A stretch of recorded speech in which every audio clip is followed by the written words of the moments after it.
हाँ जी, good morning students. कल अपन ने क्या पढ़ा था? C2 एपिमर और अरे एपिमर तो लिए थे टंटो। अपन ने पढ़ा था अल्फा डी ग्लूकोज और बीटा डी ग्लूकोज पढ़ लिया। C1 और C4 एपिमर अपन ने पढ़ लिया। ठीक है, तो ध्यान दे, इस प्रकार अल्फा और बीटा डी ग्लूकोज में C1 कार्बन के विन्यास में अंतर होता है तो उन्हें एपिमर कहलाते हैं और C1 कार्बन को एपिमर कार्बन कहलाता है, एनोमरिक कार्बन कहलाता है।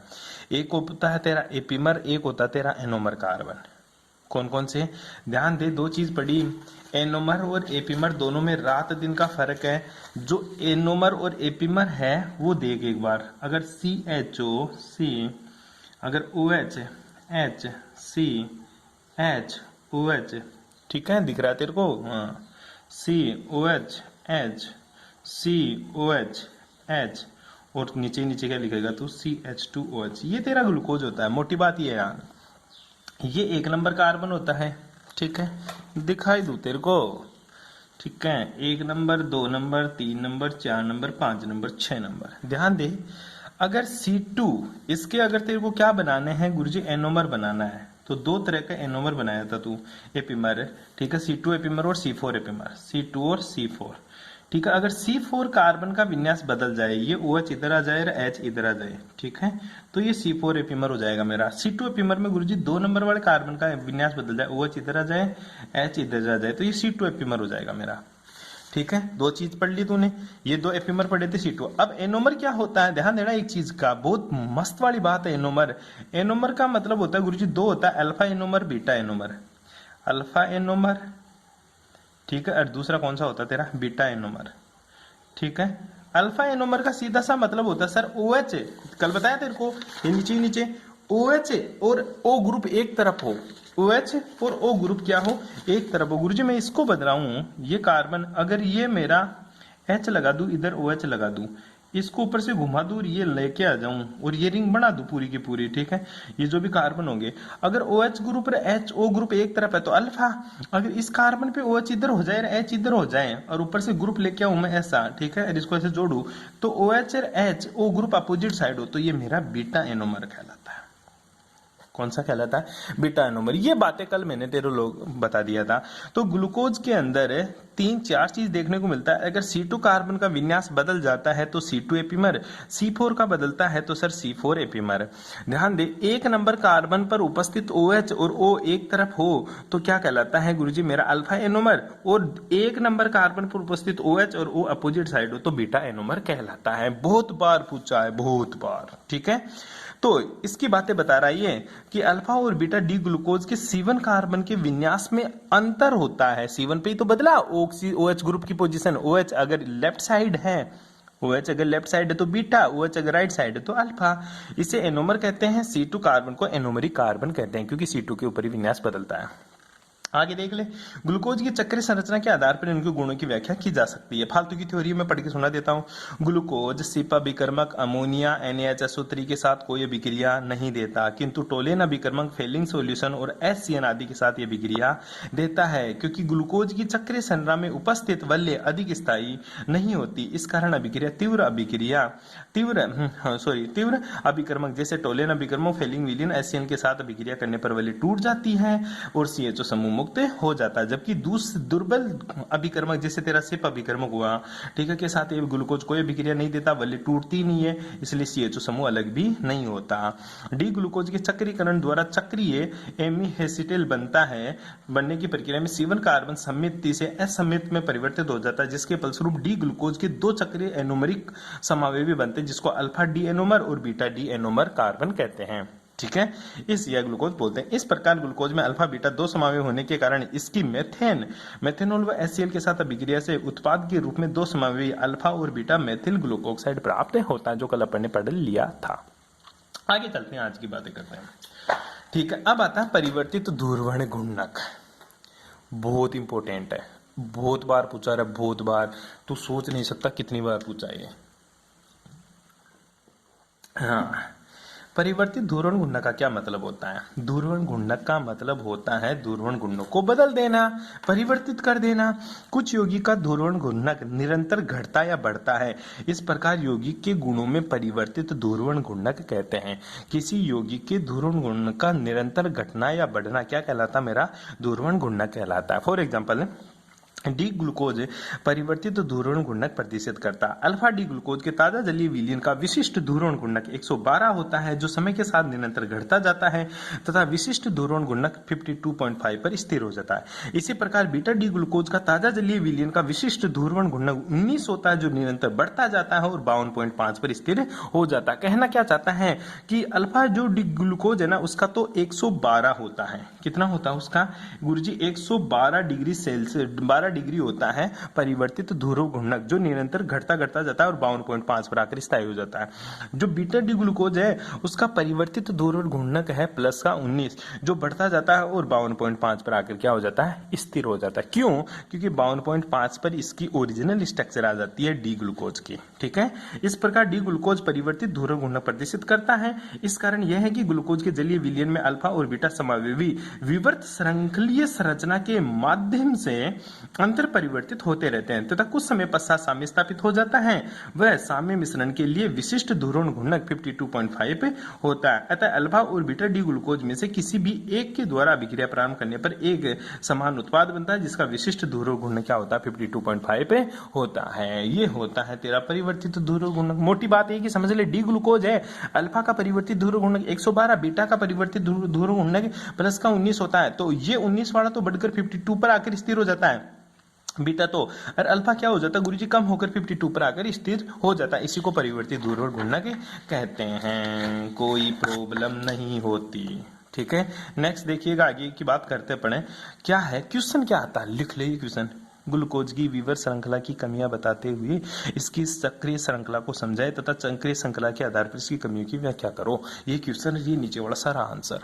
ठीक है, देख ले, ग्लूकोज का आवर्त प्रेक्षण सूत्र है। ठीक है, आवर्त प्रेक्षण सूत्र क्या है ग्लूकोज का?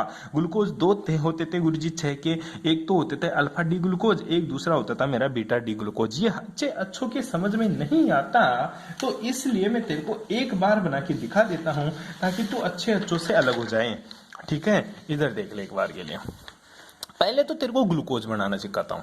ठीक है, ग्लूकोज तो सर आता है मेरे को, और आता है फिर भी तू सीख ले बात, तेरे को कुछ नहीं आता। ये तेरा CHO है, ये कार्बन होता है, ये OH इधर मिलेगा तो इधर ही मिलेगा, ये H इधर मिलेगा, ये C, ये H, ये OH। ध्यान से बना लेना, ये C, ये OH, ये H। ठीक है, ये गुरुजी C, ये OH और ये गुरुजी मेरा H। और आती है ये, तो तू क्यों माथा फंसा रहा है? CH2S। ठीक है भाई, आती है तो फिर भी एक बार तेरे को, मेरा तो फर्ज है ना। ठीक है, मैं बनाता हूँ गुरुजी इससे अल्फा डी ग्लूकोज। क्या बना रहा हूँ? Alpha D glucose. एक बार बनाऊंगा गुरुजी मैं बीटा डी ग्लूकोज। कौन सा? बीटा। अल्फा का तो मुझे पता है, हाँ तुझे तो पता है, मेरे को नहीं पता ना। अल्फा का मतलब होता है गुरुजी OH तो अंदर, ठीक है, और ये H ऊपर। ठीक है, और ये घूम के आ गया गुरुजी ऑक्सीजन वाली तेरी जो तू लाइन खींचता रहता है। ठीक है, बिल्कुल सही बात है। ये गुरुजी फिर आगे वाली चीजें सेम रहेगी। ये ले OH, ये H, ये ले C, ये H, ये OH। ठीक है, ये ले C, ये OH, ये H, ये ले C, ये ले इसको ये ले जोड़ दे। ठीक है, जोड़ दिया, नीचे नीचे क्या दे रहा? CH2OH। ठीक है, नंबर दे देना चाहे 1 2 3 4 5 6। 1 2 3 4 5 6। ये क्या है तेरा? Alpha D glucose. ये क्या है तेरा? D glucose. कोई प्रॉब्लम नहीं आता, कुछ भी दिक्कत नहीं है। बीटा बना, बीटा तो आता ही है तेरे को बनाना। C ऊर्जा आता है, ठीक है, CHOH।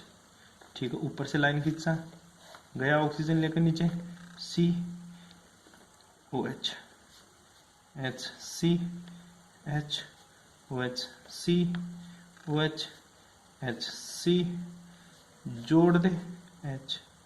ठीक है, CH2OH। ठीक है, नाम दे दे 1 2 3 4 5 6 दे दिया। इसको क्या बोलेगा तू? Beta D glucose. D glucose मैं बस बता रहा हूँ। अब इसकी पूछता है हावर्थ प्रेक्षण सूत्र। क्या पूछता है देख ले, लिखा हुआ वर्ड हावर्थ प्रेक्षेपण सूत्र। ठीक है, अब हावर्थ प्रेक्षेपण सूत्र बनाना बहुत ही कठिन है। ठीक है, समझ में नहीं आता।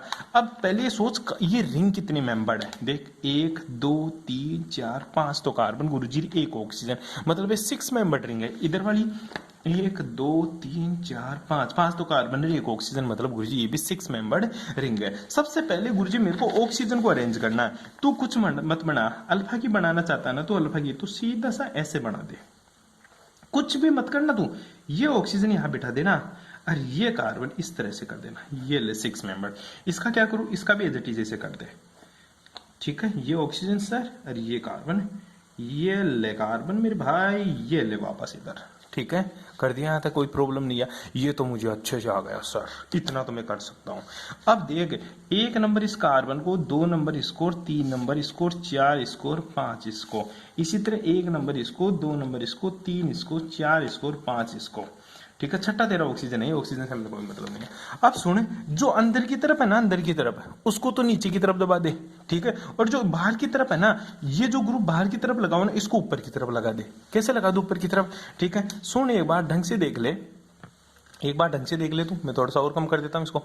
अब जो 1 नंबर कार्बन के ऊपर देख, 1 नंबर कार्बन को देखा तो पता चला सर OH अंदर की तरफ है, H कहाँ है मेरा, बाहर की तरफ। OH तो अंदर की तरफ है, H कहाँ है, बाहर की तरफ। तो जो अंदर की तरफ है ना उसको नीचे, और जो बाहर की तरफ है उसको ऊपर। तो OH सर अंदर की तरफ, तो इसको ये ले, ये तो नीचे की ओर, और H कहाँ, ऊपर की तरफ। 2 नंबर कार्बन में OH अंदर की तरफ और H ऊपर की तरफ आ ले, तो ये OH तो अंदर नीचे की तरफ है और ये H ऊपर की तरफ। 3 नंबर पे देखा H सर अंदर की तरफ, H अंदर की तरफ, तो ये ले नीचे H है और ये OH। ठीक है, 4 नंबर पे सर OH अंदर की तरफ, OH अंदर की तरफ तो नीचे की तरफ, ये ले OH, ये ले। अब इसमें देख, जो नीचे की तरफ है ना वो तो ऊपर की तरफ है, और जो बाहर की तरफ है वो नीचे की तरफ। बस इसको ध्यान में रखना है। ये ले तेरा बन चुका हावर्थ सूत्र। बता लग कोई प्रॉब्लम? अरे मस्त वाला बनाया नहीं बना? ठीक है, तू बोलता रहता है सारे दिन तेरी राइटिंग खराब है, मेरी तो अच्छी है। देख ले एक बार, इसमें भी करोगे ऐसे ही बिल्कुल। देख ले, अंदर की तरफ है, नीचे की तरफ, अंदर की तरफ है, नीचे की तरफ, बाहर की तरफ, ऊपर की तरफ। पहले का। दूसरे में गुरुजी OH नीचे है, अंदर है तो नीचे पटकना, साढ़े को उठा के ये ले। बाहर है सर, ऊपर पटक। ठीक है सर, बाहर है, H को ऊपर पटक दो, बाहर है तो HOH। ठीक है, 5 नंबर नीचे है सर, हाँ तो ऊपर पटक इसको। ले बता क्या प्रॉब्लम है। 2 नंबर पे पूछ लेता ग्लूकोज के हावर्थ फॉर्मूला लिखो, अल्फा डी ग्लूकोज और बीटा डी ग्लूकोज के हावर्थ फॉर्मूले लिखो। ये लिख दिया साहब, ये लिख दिया साहब, बस खत्म। आजा, फ्रक्टोज की चक्रीय संरचना बनाना तू। अल्फा डी फ्रक्टोज है, देख ले एक बार, डी फ्रक्टोज बन गया, बीटा डी फ्रक्टोज बन गया। ठीक है, ये डी फ्रक्टोज था, इससे 2 बन गई, अल्फा डी फ्रक्टोज और beta D fructose. Alpha D fructose और बीटा डी फ्रक्टोज, इसकी तू क्या करेगा गुरुजी, वही हावर्थ फॉर्मूला बनाएगा। जैसे मैंने बताया ना वैसे ही बनाएगा, जैसे मैंने बताया सेम एज इट इज वैसे बनाएगा। बस इसमें 5 मेंबर्ड होती है फ्रक्टोज के अंदर, ध्यान देना। 5 मेंबर्ड होता है, जो नीचे की तरफ होता है, जो अंदर की तरफ उसको नीचे की तरफ, जो बाहर की तरफ उसको ऊपर की तरफ पटकना है। 5 मेंबर्ड रिंग बनानी है और ऐसे लिखना है तेरे को। ठीक है, डाइसेकेराइड में आजा सुक्रोज की। सुक्रोज में अल्फा डी ग्लूकोज और बीटा डी फ्रक्टोज से मिलकर क्या बनता है तेरा डाइसेकेराइड। अल्फा डी फ्रक्टोज की बनाई, बीटा डी फ्रक्टोज, दोनों से मिलकर पानी बाहर निकाल दे, दोनों में से क्या निकाल दे, ये क्या बन जाएगा, सुक्रोज बन जाएगा। अरे याद कर, सुक्रोज का जल अपघटन करता था तो ग्लूकोज और फ्रक्टोज बनता था। पानी कहां से बाहर निकलेगा गुरुजी, ये OH है। ठीक है, और ये OH यहां से H2O बाहर निकाल दे, ये ले ये ले ये ले, यहां से क्या निकाल दिया H2O, और जोड़ दे इसको एज इट इज। पहले तो इन दोनों के हावर्थ फॉर्मूले बना और इनको जोड़ दे, सुक्रोज बन जाएगा। हावर्थ फॉर्मूला बनाना सिखा दिया तेरे को मैं, सेम ऐसे ही बनानी है। और इस यूनिट को तुझे क्या करना है गुरुजी, खत्म करना है। थ्योरी देख ले लैक्टोज की। लैक्टोज में क्या होता है, सिंपल सी बात है, मेरा कुछ काम नहीं है गुरुजी। बीटा डी ग्लैक्टोज और बीटा डी ग्लूकोज दोनों के हावर्थ फॉर्मूले, दोनों में से H2 बाहर निकलेगा, ये ले H2 बाहर निकल गया, तो ये तिर्यक बंध बन गया। ठीक है, बीटा डी ग्लाइकोन। ठीक है, आजा। माल्टोज में क्या करूं सर, अल्फा डी ग्लूकोज और अल्फा डी ग्लूकोज दोनों मिलकर क्या बनाते हैं, मेरा माल्टोज बनाता है। नीचे है गुरुजी, तो नीचे से बाहर निकाल दे, तो तेरे को मना किसने किया, H2 बाहर निकाल दे। ये ले अल्फा ग्लाइकोसिडिक बंध बनता है माल्टोज के अंदर, जो तू जूलॉजी में पढ़ता रहता है। चल चल और देख ले और। सर पॉलीसेकेराइड पढ़ ले। स्टार्च अल्फा डी ग्लूकोज की बहुचक्रीय कार्बोहाइड्रेट होती है। 2 प्रकार के पॉलीसेकेराइड होते हैं। अल्फा एमाइलेज इसमें अल्फा डी ग्लूकोज के एक रेखीय श्रृंखला का निर्माण करते हैं जिसमें ग्लाइकोसिडिक बंध व ग्लूकोज के C1 कार्बन तथा दूसरे के C4 कार्बन के मध्य बनता है। ये ले ग्लाइकोसिडिक बंध, पहला ग्लूकोज का पहला कार्बन दूसरे ग्लूकोज का चौथा कार्बन के बीच में ग्लाइकोसिडिक बंध बनता है रे। ये बात तेरे को याद रखनी है। चैप्टर को खत्म कर देना, नोट्स छाप लेना। Thanks for cooperation.